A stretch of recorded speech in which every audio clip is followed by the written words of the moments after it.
மின்மினி தமிழர்களுக்காகவே வந்தாச்சு முதல் hyperlocal social media app. உடனே டவுன்லோட் பண்ணுங்க. ஆந்திர மாநிலம் பிரகாசம் மாவட்டத்தில் 3 மாடி கட்டடம் நள்ளிரவில் இடிந்து விழுந்த சம்பவம் பரபரப்பை ஏற்படுத்தியுள்ளது. அந்த காட்சிகளை பார்க்கலாம்.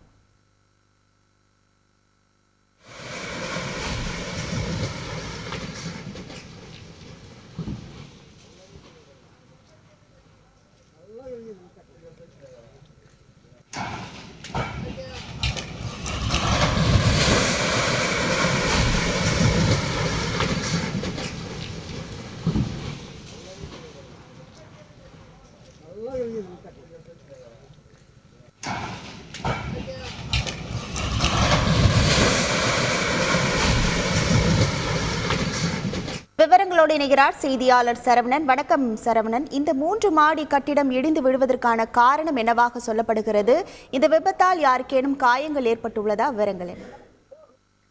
ஆந்திர மாநிலம் பிரகாசம் மாவட்டத்தில் உள்ள தோர்னாலாவில் தனியாருக்கு சொந்தமான தனியார் தங்கும் விடுதி ஒன்று செயல்பட்டு வருகிறது. இந்த கட்டிடமானது 3 மாடி கட்டிடங்களை கொண்டது. இந்த கட்டிடம் லார்ஜாக செயல்பட்டு வருகிறது. இதன் அருகே புதிதாக ஒரு கட்டிடம் கட்டுவதற்காக